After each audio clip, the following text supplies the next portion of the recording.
जब दो देशों के बीच के अंदर युद्ध होता है और इस्तेमाल किए जाते हैं बहुत सारे इक्विपमेंट्स, बहुत सारे उपकरण और बहुत सारे सुरक्षा बलों के लिए उपकरण, तो कभी सोचा है कि ये उपकरण आखिरकार कैसे बनाए जाते हैं, इनकी रिसर्च कौन करता है और कैसे भाई इतनी सारी प्रैक्टिस के बाद भारतीय सेना को पता लगता है कि उसके पास क्या होना चाहिए जिससे वो अपने दुश्मनों से लड़ सके। तो आपको बताती हूँ कि रक्षा मंत्रालय का एक डिपार्टमेंट है DRDO यानी कि defence research and development organisation, जिसके अंदर ये उपकरण इस्तेमाल होते हैं और उपकरण इस्तेमाल होने से पहले इनकी रिसर्च की जाती है। आज एग्जीबिशन के अंदर इस यहाँ पर बहुत सारे उपकरण लगाए गए हैं, तो चलिए इनसे जानने की कोशिश करते हैं। मुझे ये बताइए एक एक करके, सबसे पहले तो इस उपकरण की बात करते हैं, ये कैसे जो है हमारी भारतीय आर्मी के अंदर इस्तेमाल किया जाता है?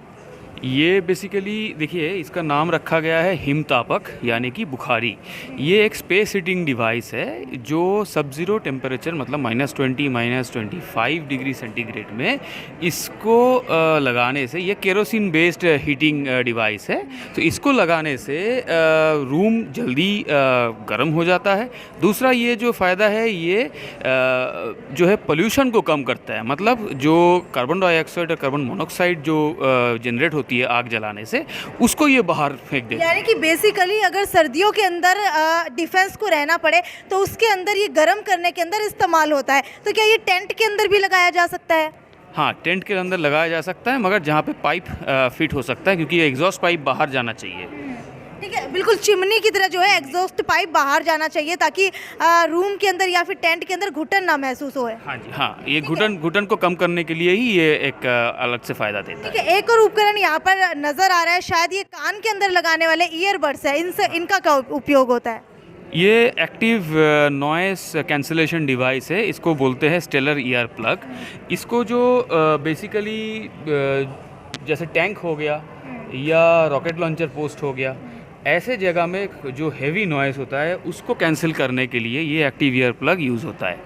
और इसमें क्या होता है कि जो सोर्स से जो नॉइस, मतलब जो रॉकेट लॉन्चर से जो नॉइस है उसको कैंसिल कराएगा, मगर जो इंडिविजुअल कम्युनिकेशन है उसको जारी रखा होगा। मतलब पैसिव नॉइस को ये अलाउ करता है और एक्टिव नॉइस को ये कैंसिल करता है। यानी कि मान लीजिए आपने कोई रॉकेट लॉन्च किया, उसकी इतनी ज़्यादा जो है एक्सप्लोसिव वॉइस होती है उसको ये कम कर देगा, लेकिन अगर दो पर्सन्स के बीच में कम्युनिकेशन हो रही है तो उसको जो है उसका आदान प्रदान आराम से चलता रहता है। तीसरी चीज़ की ओर बढ़ते हैं, इन शूज़ का क्या रोल होता रहता है? ये लाइट वेट कॉम्बैट बूट है। इसके बेसिकली 3 लेयर्स है। इसका सोल का आप देख सकते हैं 3 लेयर्स है। इसमें अलग अलग फ्रिक्शन लगाया गया है ताकि ये स्लिप रेजिस्ट कर सके, जो नेल्स है उसको पेनिट्रेशन से बचा सके, और जो सैंड में चलो तो उसका जो स्टेबिलिटी है बॉडी का, वो स्टेबिलिटी मेंटेन कर सके।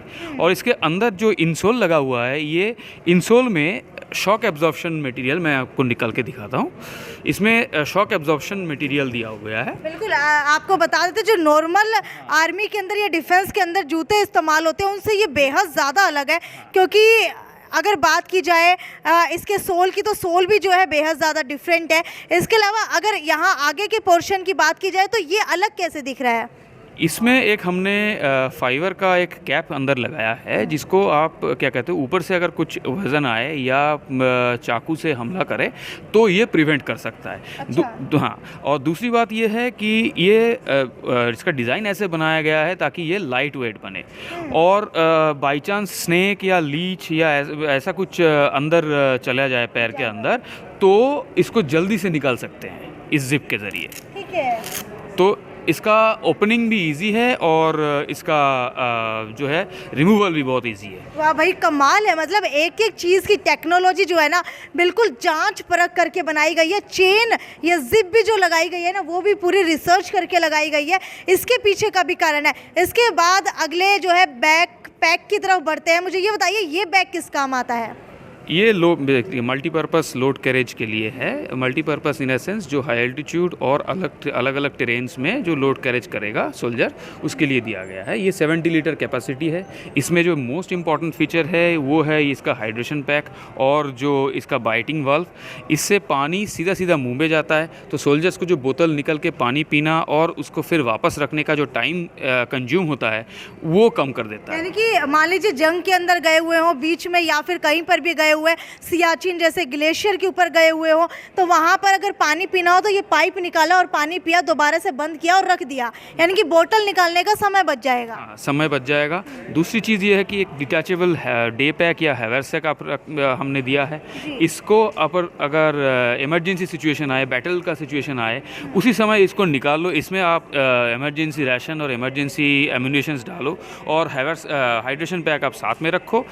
जाके अब पूरे बैग को आप छोड़ के ये बस अलग से करके आप ले सकते हैं। ये है हाइड्रेशन बैग जिसके अंदर पानी कैरी किया जाता है, तो इसके अंदर से पानी लीक नहीं होता है? नहीं, लीक नहीं होता है। पहले तो एक बोटल्स आती थी जिससे हरे हरे रंग की, वो बोटल्स कैरी किया करते थे, क्या उसको रिप्लेस कर दिया इसने? हाँ, रिप्लेस अभी तक नहीं किया है, मगर हमारी कोशिश है कि उसको रिप्लेस करा जाए, क्योंकि इसका बेनिफिट अलग है।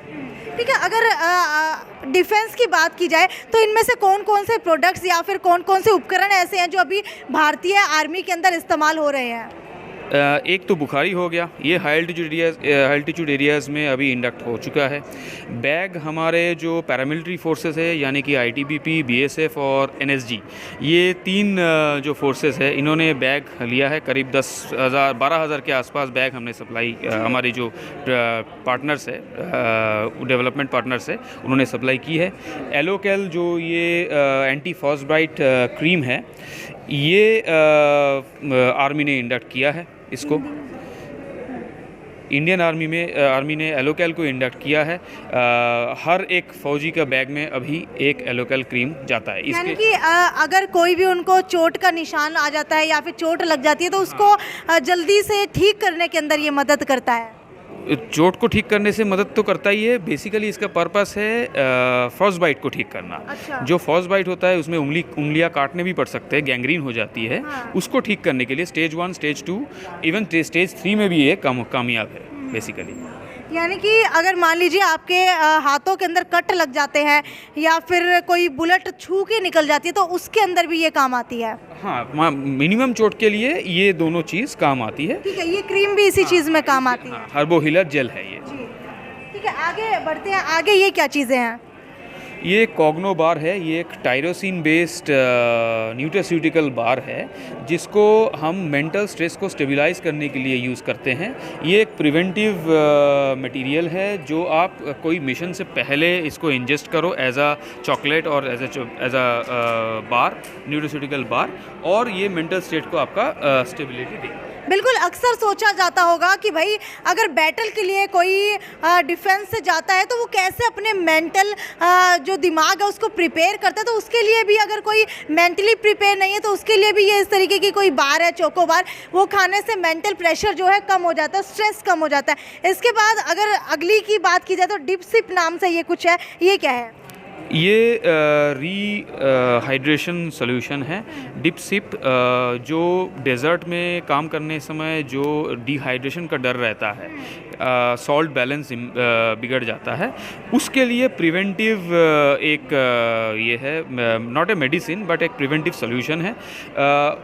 इसको आधा घंटा पहले लेना चाहिए, तो कि बॉडी में जो डिहाइड्रेशन की वजह से जो सॉल्ट इम्बैलेंस होता है वो बरकरार रहता है। तो बिल्कुल आपको बता दें, राजस्थान जैसे इलाकों के अंदर जहाँ पर पानी जो है बहुत दूर दूर तक नहीं दिखाई देता, वहाँ पर डिहाइड्रेशन से बचने के लिए आर्मी के अंदर ये इस्तेमाल किया जाता है। सिर्फ आर्मी के अंदर ही नहीं बल्कि तीनों डिफेंस के अंदर ये इस्तेमाल किया जाता है। तो मेरे साथ यहाँ पर director 1 of the unit DRDO के KC वाधवा मौजूद है। सर, मुझे ये बताइए कि जो ये रिसर्च होती है इसको आप किस तरीके से अंजाम देते हैं? अलग अलग एरिया में हम पहले army, navy, air force, ordnance factories, DRDO, coast guard, जो भी डिफेंस के अंदर यूनिट्स हैं, उनकी पूरे प्रॉब्लम को हम स्टडी करते हैं। उस बेसिस पे जो जो उनकी फील्ड रिक्वायरमेंट्स होती हैं उसके ऊपर रिसर्च एंड डेवलपमेंट करते हैं। ठीक है, मिनिस्ट्री ऑफ डिफेंस की तरफ से आप है, रक्षा मंत्रालय का आपने आई कार्ड भी पहना हुआ है। मुझे ये बताइए, अगर आप लोगों के ऊपर कोई मतलब मान लीजिए अटैक होता है कोई भी, तो उसके दौरान आप लोग किस तरीके से रिसर्च करते हैं?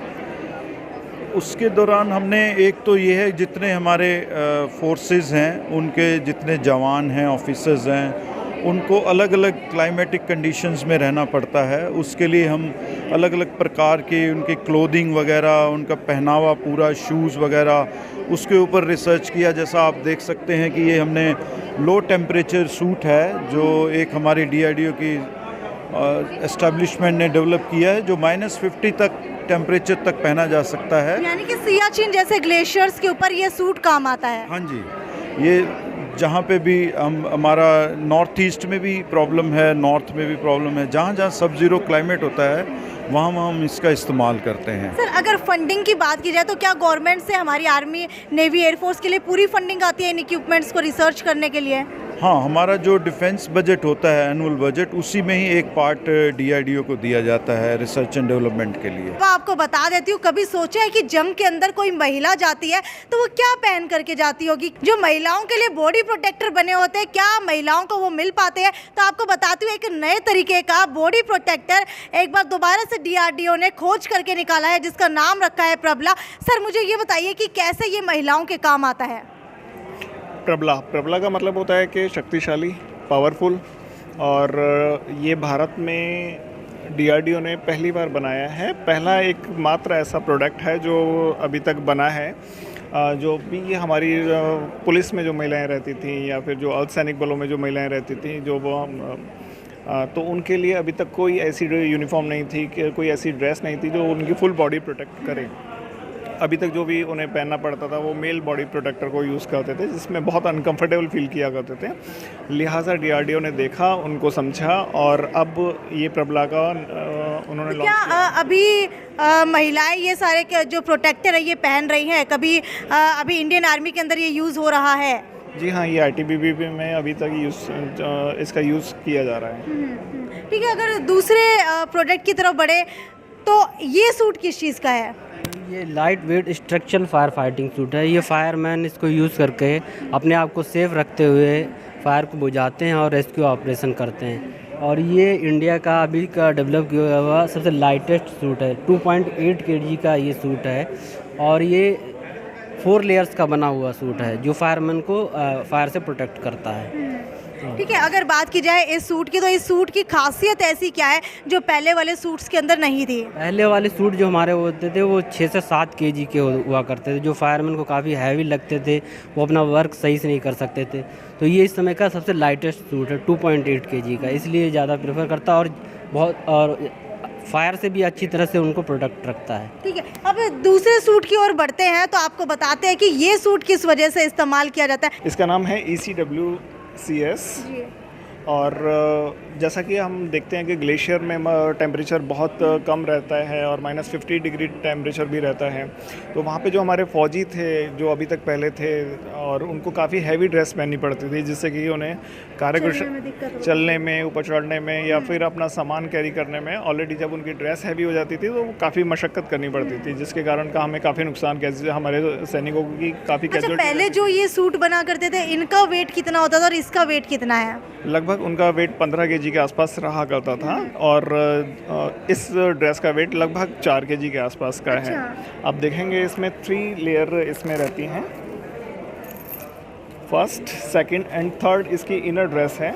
जैसा जितना टेम्परेचर है आप उसके अकॉर्डिंग इसको वियर कर सकते हैं, उसको पहन सकते हैं। और ये कितना टेम्परेचर रोक लेता है? ये -50 डिग्री टेम्परेचर तक कवर करता है, और बहुत कंफर्टेबल है। और इसमें जो अंदर जो वूलन डाला गया है, जो फेदर डाला गया है, वो टेम्परेचर कंट्रोल करता है। ऊपर का जो इसका वाटरप्रूफ लेयर रहती है, जो कि स्नो से काफ़ी हद तक बचाव करती है। तो अगर अभी की बात की जाए तो अभी क्या ये इंडियन आर्मी के अंदर यूज़ हो रहा है? जी हाँ, इंडियन आर्मी को इसको दिया गया है और उन्होंने बहुत ही इसको सपोर्ट किया है। और तो कितनी कॉस्ट पड़ जाती है इसकी कॉस्टिंग अगर आप देखी जाए तो एक सोल्जर की जान की कीमत आप नहीं लगा सकते हैं। तो वही इसका है कि अभी इस पे और काम चल रहा है। इसकी कॉस्टिंग अगर देखी जाए तो 10 से 12 हज़ार रुपये आती है। 10 से 12 हज़ार रुपये। तो हमारी इंडियन आर्मी अफोर्ड कर रही है इनको? बिल्कुल बिल्कुल, भारत सरकार जो है वो हमारे देश के जवानों पर अच्छे तरीके से पूरा ध्यान दे रहे हैं और इस पे काम कर रहे हैं। तो ठीक है, आपको बता देते हैं कि भारतीय सेना के लिए क्या क्या उपकरणों का इस्तेमाल भारतीय सेना के अंदर किया जा रहा है और किन किन चीज़ों की खोज की जा रही है। तो ये वीडियो यहीं तक थी। आगे भी आपको इसी तरीके से इस एग्जीबिशन के अंदर जितनी भी चीज़ें नई नई है, जितनी भी रिसर्च हो रही है, उससे रूबरू करवाती रहूँगी। तब तक वीडियो को ज़्यादा से ज़्यादा शेयर करना ना भूलें। ये थी साक्षी सोनी की रिपोर्ट हिसार से। नमस्कार। ट्विंकल ट्विंकल लिटिल स्टार, आ गया है श्याम जी का नया अवतार। श्याम जी पोटैटो चिप्स, वो भी कई सारे डिलीशियस फ्लेवर्स के साथ। बस खाते जाओ और खाते ही जाओ। श्याम जी के डिलीशियस एंड टेस्टी। अपना सामान MRP पर नहीं, डिस्काउंट पर लो। और हिसार में डिस्काउंट कहाँ मिल रहा है ये जानो saletrending.com पर। Visit saletrending.com। पहले कंपेयर करो फिर शॉप करो।